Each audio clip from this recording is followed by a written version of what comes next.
Hey everyone, and thanks for jumping back into the cryptoverse. Today, we're going to talk about Ethereum, how far we've come. If you guys like the content, make sure you subscribe to the channel, give the video a thumbs up, and also check out the Telegram channel, which you can find a link to in the description below. Let's go ahead and jump in. This market cycle has certainly been one for the record books, and there's been no shortages of surprises along the way. One of the things I've found is that it is very easy for us to forget just how far we have come from really not that long ago.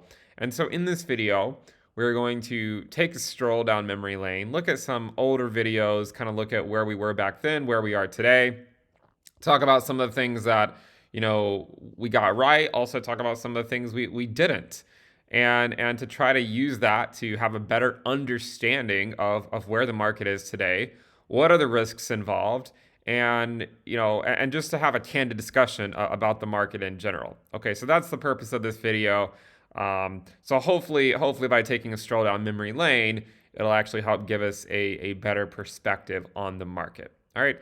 So as you guys know, I started this channel in 2019, in fact, and back then I came on and I said, look, guys, we're gearing up for this crazy market cycle. The risk-adjusted returns on crypto are great right now, and let's just go walk through some of these older videos. So one of the first videos on my channel is, it's timing the Ethereum long-term momentum shifts, and in this one we were looking at the Ethereum Bitcoin valuation, right, back in September of 2019, and really talking about how, when the Ethereum Bitcoin valuation was at 0.02, what a great opportunity that was in the asset class. And we look at it today, and one of the reasons that sort of made me make this video is because in the last video we talked about, where Ethereum is, and how it could theoretically go back down to, to 0.05, to potentially go back to some of this longer term moving averages that we've discussed before.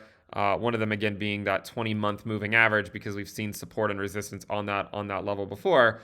And I saw some people comment that that's a pretty bearish outlook.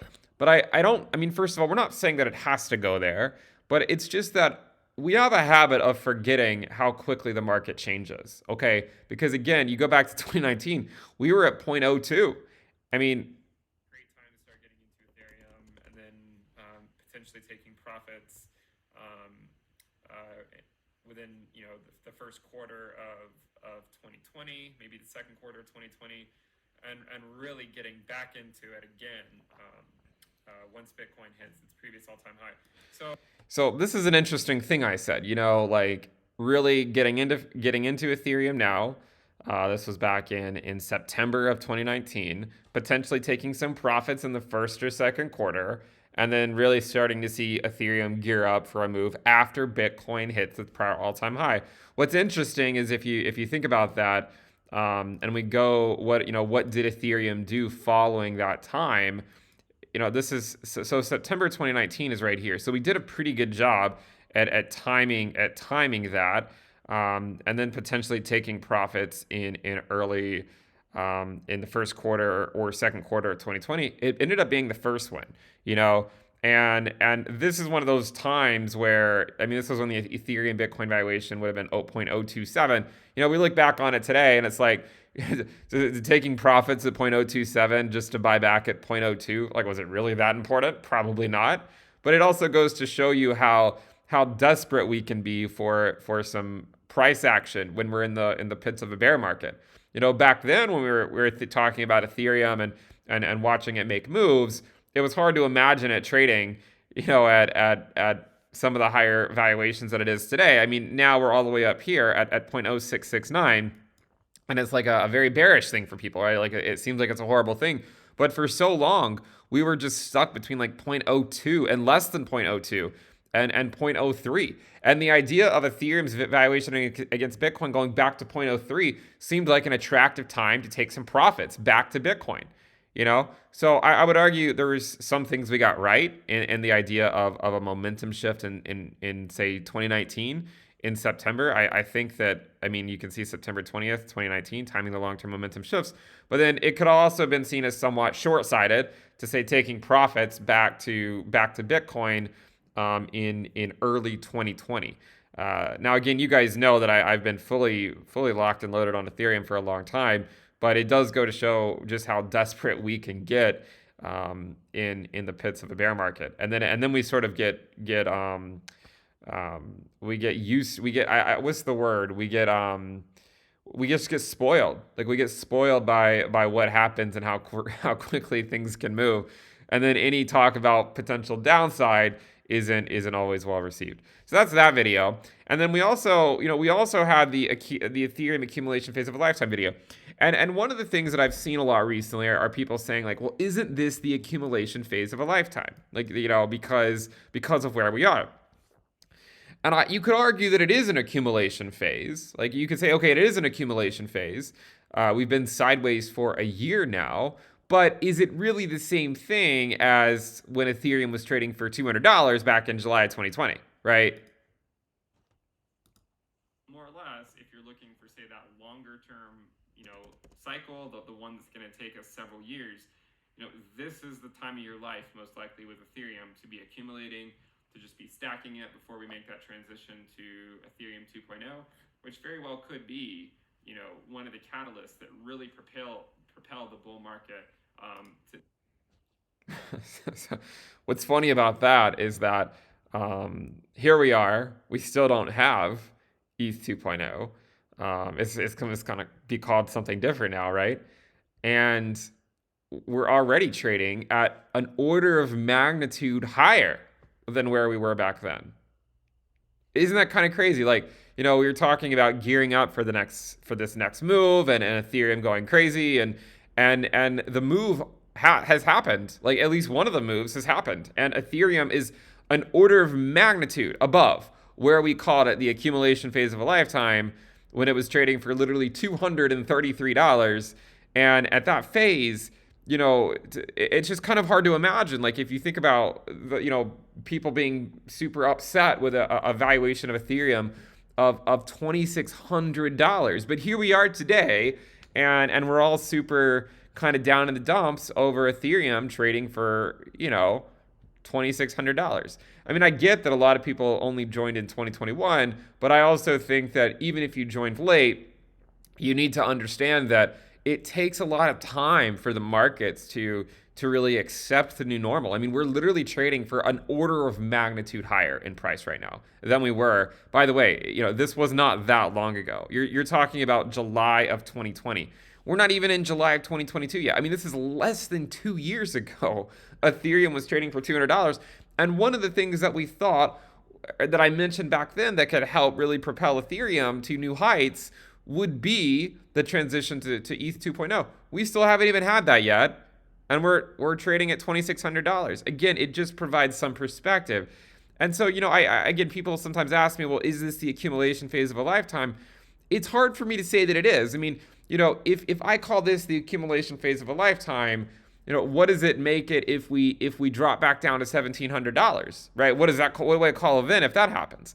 So unfortunately, I can't sit here with a straight face and say that buying ETH at $2,600 is the accumulation phase of a lifetime. Since I also called it the accumulation phase of a lifetime only less than 2 years ago at less than 1/10 of the price. Again, if you pull up, say, like the Ethereum logarithmic regression, man, the same one that I in fact had in that video, and to kind of show you where we are now. I mean, this is where I said that. Like this was the accumulation phase of a lifetime video, and ever since then we've just skyrocketed in price. To give you an idea of where that band is now, it currently ranges from 368 to 760. I mean, that's where it is. I don't think Ethereum is about to go to $368, but when you think about this band sort of slowly moving higher, if one day we were back in this band at whatever price it happens to be at, then you could argue that is another accumulation phase of a lifetime. But we're not going to be, I'm not going to sit out here and be super cavalier with the use of an accumulation phase of a lifetime, right? It has to be reserved for, the pits of a bear market when it seems like absolutely all hope is lost. I know that the market is bearish right now, and there certainly is a chance that we are just in long reaccumulation between $2,000 and $4,000, right? There's a good chance that that's going on. But at the same time, while it could be an accumulation phase, it doesn't make it an accumulation phase of a lifetime, right? Like that's what happens when you buy at the pits of a bear market, where no one wants to buy, where everyone claims they want to buy, but no one actually does. Okay, so there's a difference between thinking about the accumulation phase of a lifetime and a potential accumulation phase or a reaccumulation phase an order of magnitude higher. Now, that brings up another point. We had another video called the reaccumulation phase of a lifetime. Be that as it may, it still doesn't change the fact that it still could be a really decent price to get in, considering that Ethereum, if you follow the channel, we speculate that it could easily go to several $1,000s this market cycle. So again, here we talk about the downside risk. We talked about it in the video. I even drew it here on the screen, and that was why I said be that as it may, right? Like even though there's this downside risk, I was going off on a tangent of if Bitcoin is faking everyone out, you can see the price of Bitcoin at the time was around $15,000. And the argument was, if Bitcoin's faking everyone out and it ends up correcting back down in a brutal fashion, then Ethereum could go straight back to the fair value regression line, right? It could go back to $250 or $300. That's the downside risk. But the upside potential at that time was a lot greater. So the point was to say, look, we could come back down in the event that Bitcoin fakes us out. But even if it does, who cares, right? We're just kicking the can down the road a few months. At this time, the risk reward was a lot more attractive because, again, we were in the regression band. Bitcoin was moving higher. It wasn't necessarily the best price. It was about 2 times the best price, going from, say, the accumulation phase of a lifetime at 230 to the reaccumulation phase of a lifetime at 430. Twice the price, but given that, again, we said we think it's going to go to several $1,000s, it makes sense that, you could call it a reaccumulation phase of a lifetime, okay? Still in the regression band, though. And then, it sort of became a thing, right? Because Ethereum was doing so well. But then I had to start being a little bit more careful in how I phrase things, because once we got into the craziness of late 2020 and early 2021, we saw a lot of retail flocking to the space, and it sort of set us up into a new range between, say, $2,000 to $4,000. And so I had to be careful with my terminology. So I called it, I believe I called it the overvaluation reaccumulation phase of a lifetime. And the reason by the way, I called it that in 1943. The reason I called it the overvaluation reaccumulation phase of a lifetime is because I'm referring to the, quote unquote, non-bubble data regression price was only $300 and something. So for us to be trading in 1943 when we had just been at $200 or $300 literally just months before. I mean, we're talking about, this is early 2021. You just go back to late August, September. I mean, in September, you can see Ethereum was trading for $300 to $400. So when you make a video at $200 and call it the accumulation phase of a lifetime, and then at $400, the reaccumulation phase of a lifetime, and then you get to $2,000, an order of magnitude higher, right? What do you call it? What do you call it? Especially if you think it's going to keep going up, which we did think it was going to keep going up. Especially given one of the things I talked about was just we need Bitcoin to go sideways, right? We need Bitcoin to go sideways for a while. And so, in this video, we call it the overvaluation reaccumulation phase of a lifetime. A lot of people get discouraged because Ethereum hasn't moved past 2K more. I mean, it's been right around 2K. If you're trading altcoins, you should see this as an opportunity, because once Ethereum starts moving, the rest of the market will likely sit and watch. Okay, so no, that's more or less what happened, right? I mean, it took a while though. This was in February 2021, and the Ethereum tsunami did not actually occur until May. And even in this video, if you go back and watch it, I speculated that the correction for Ethereum, it could happen in March. Okay, but this was back in February. I wasn't really sure how long it would take to play out, but in fact, it took a little bit longer than I thought it would at the time. We didn't really do a whole lot. Bitcoin continued to go into price discovery mode. And then we did not have the Ethereum tsunami until after Bitcoin finally calmed down during that dead cat bounce back to 60K or whatever back in May. And so during that time, I would argue it was overvalued compared to the fair value logarithmic regression band fit to, again, quote unquote, non-bubble data, but we still expected it to go higher.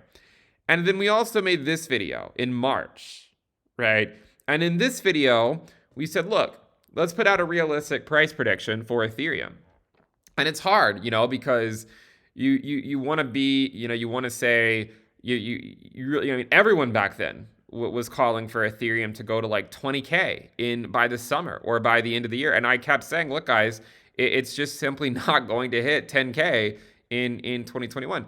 We need a lot more time. And arguably, it could easily not do it in 2022 either. I mean, it could still take a while. 2023 maybe. I mean, I don't know exactly, but the problem is when you see the price, right? When you see the price go up so quickly, like Ethereum's has, right? When you see it go up, just like when you see it shoot up like this, like we've seen it before, it typically has to go into some type of long sideways movement before it can finally break out to the upside. Okay, this is the argument. And back then, it was not popular. Okay, and I got a little bit, I think I was sort of warning about it probably a little bit too soon, because I was talking about the potential downside coming as early as March, so I was a little bit too soon on that. But it was always whenever the Ethereum tsunami starts, it normally goes up 2x in 2 weeks, and then you see a pullback. So that was why we then shifted it to the summer lull, okay? Because everything was still moving, even by April and May, so we kind of pushed it back to the summer. But even in this video, I mean, you can see we sort of argued that it could go up to $3,000 or $4,000 and then go through a fairly dry spell for a long time where maybe it has long periods back at $1,700. So you can see the line is at 1676. This little green line where it kind of pops up to 4,000, 3,000 or 4,000. I mean, you can see like this line right here is 4,100, pulls back to 16, 1,700 for a while, and then doesn't really see a stronger move until later on. For Ethereum this market cycle, not only because of these lines, but because of the Ethereum Bitcoin valuation, because of the market capitalization, because of the chart that shows our entire asset class. For Ethereum to go to a 50 trillion or a 50, if we revisit it, let's say we as a local, I mean, these aren't going to do it justice because the regression lines do slightly bend over, right? But even if this does act like a local top, let's say we go to 3K or maybe even higher and then come back down, then by the time, if we revisit it later, then it could correspond to a much higher valuation. And so we're still likely never going to catch these lines, which by that time would probably be $30,000 to $60,000. So I don't think. So, I mean, you see the point, right? Like these videos where we sort of talk about like, hey, look, it could go up to $3,000 or $4,000, but it's not going to 10K, right, in 2021, despite what people want to think. It's not going to 10K in 2021, and that we need some time. Now, when I look at this line, I say, I mean, I got part of it right, but it doesn't really look a lot like what happened. I mean, part of it looks correct. We went to $3,000 or $4,000. We had the summer lull, but then we actually put in a new all-time high in 2021, which I didn't think we would. I mean, I think that once it became more obvious in August or September when we were holding the bull market support band as support, then it became a much more likely possibility. But when I made this video, I didn't really think that we were going to see a double top as early as late 2021. Like I thought we would put in a top and then we would cool off for the better part of a year and then maybe go up later on without really coming back up super soon. So I mean, there are things we get right, there are things we get wrong. Unfortunately, I do not have a crystal ball, but you can see how quickly the market changed, right? I mean, like we went from making videos that, they get 7,000 views back in 2019 and talking about timing the long-term momentum shifts to then getting a video that got 24,000 views, in July of 2020, where we called it the accumulation phase of a lifetime, then one where it got 37,000 views, the reaccumulation phase of a lifetime, the overvaluation reaccumulation phase, again, 126,000 views, and then a realistic price prediction for this market cycle in March, 358,000 views. What do you notice, right? The early people are these people, right? It's the 8,000 people that were watching. I mean, of course, there was way more than that. No one knew my channel back then, right? I mean, this thing had 178 likes. Let me make that 179. But again, not really a whole lot of interest. These are the people that did well, right? These are the people that ultimately did the best. In September of 2019, who among you were really that interested in crypto. You know, when we were back over here, right? Who here watching today cared at all about what crypto was doing back over here? Probably not a lot of people. Okay, so the point is the lessons here that you can learn are that no matter what happens, right? No matter where the price of Ethereum goes, whether we go into a longer term bear market or whether we just see this as a reaccumulation phase like we've seen in the past, right? No matter what happens, if you stick around, you should be rewarded. It's if you stick around. Doesn't mean you can't see a 50% drop in your portfolio, right? We're not saying that. You could easily see that. It could be worse than that for all we know. Okay, but the winners of crypto are the people that stuck around, the people that they were here for this, right? They lived through it. They lived through this and they accumulated. It was the 7,000 people that watched some random guy on YouTube talk about something he really probably had no business talking about. But again, here we are, 7,000 views in 2019. And it's hard because, you feel the pressure. I mean, again, in 2020, the channel grew, right? In later 2020, it was continuing to grow. November of 2020. February 2021. Again, I mean, I seemed like it was going to go up. But then we reached this point where I was like, look, guys, it can't go up forever like this. We have to have a long sideways movement at the very least if we're going to go higher, right? At the very least, it needs to go sideways for the better part of a year, maybe even longer, especially considering, the fact that the market capitalization is a lot higher. Because the market cap's a lot higher, you would expect things need to actually, take longer to really build up. So you can kind of see my train of thought. Look, I don't get everything right. I certainly don't. I've missed plenty of things. I don't claim to. The Ethereum Bitcoin valuation, if I'm being completely honest, like brutally honest, it's higher than I would have thought it would have been at this point. To be really, I think I'm surprised it's as high as it is. It's encouraging that it's as high as it is. It shows that Ethereum has been relatively strong. But if you had asked me back over here, and you told me like the USD valuation of Bitcoin and told me that, where Ethereum would be. Look at this video. Bitcoin was at 51K. Ethereum was at $1,600. Bitcoin was at 51K. Ethereum was at 1,600. Today, Bitcoin's at 39K. Ethereum's at 2,600. So Bitcoin lost $10,000, more than $10,000 of its valuation. Ethereum from that video has gained $1,000 on its valuation. So again, being brutally honest with myself, if you had asked me back in March of 2021 when I made that video, if the Ethereum Bitcoin valuation will be at 0.066 with a Bitcoin price $10,000 lower, I would have said no way, but again, it shows you, do not be deterministic about anything, right? Don't, because the market will constantly surprise you. So, we find ourselves in a position today where it's like, I want to be the person to tell you that it's the accumulation phase of a lifetime, right? Like I want to say that because I'm sure that would get a lot of views. I want to be the person to say it provides the most attractive risk-adjusted returns in the short term. But it doesn't, right? Like it doesn't. We could go up. We could go up another 3-4x maybe. Maybe Ethereum does go to $10,000 in the next 1 to 2 years, right? Maybe we do go to 20K or something in the next 1 to 2 years. But there is the downside risk, right? Like the downside risk is there. And we're not being honest with ourselves if we don't think of the downside risk, So the point is one of the things we've mentioned many, many times is that during this phase, I was very, very, very bullish.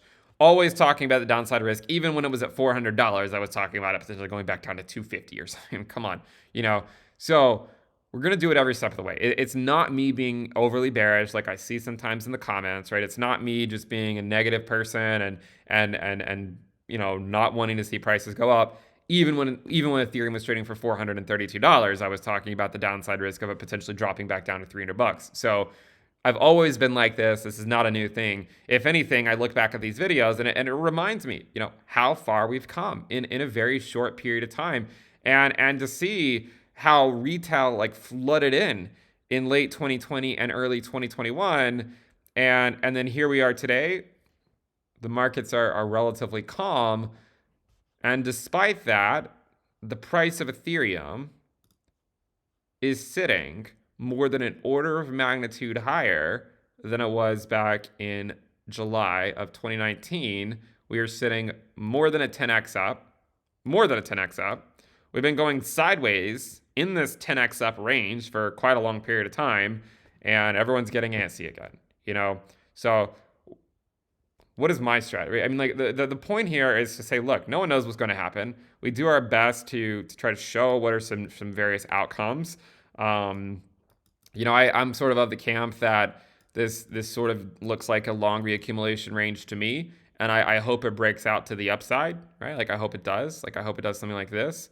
But if it doesn't and it comes back down and it retests some of these levels down here, maybe it does something like this and then it goes up later, I'm fully prepared for that. And if it does that, then perhaps we'll make another accumulation phase of a lifetime video.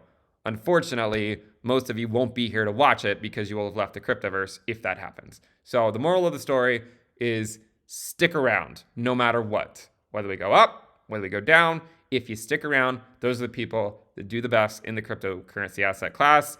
Try not to get super discouraged by the short-term price movements. Zoom out, look at the macro scale. The downside risk is there. I mean, if we go full on crypto winter, we could go down a lot further. But if we do, that's the time to really, really load up if you can.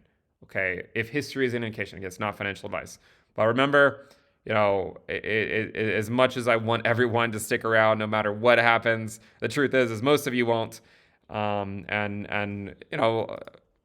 thing is even if this does end up being an accumulation phase, which is what I hope, and we break out, even if this happens, right? Even if that happens, and then we come back down, there's still going to be people, whether it's you or a future crypto class, they're going to be in the same boat, and then it might come down, and then it might wreck them, right? So the point is like really, you just need to stick with it for the long haul and stop being so worked up over daily price movements. I mean, to be completely honest, I've become fairly numb to price movements at this point. I mean, when you can see these things shift by so much, you can see it go up by an order of magnitude in a short period of time. You can see it drop 70% in a relatively short period of time, and we've seen that happen already. I mean, there's like 60 to 70% drops, So this is a 55% drop or so. So hopefully this video has been somewhat informative. We don't get everything right, we don't get everything wrong, but hopefully it does provide some perspective on the market that can help you navigate the cryptoverse. Thank you guys for tuning in. Make sure you subscribe. We have the sell on the premium list into thecryptoverse.com. I'll see you next time. Bye.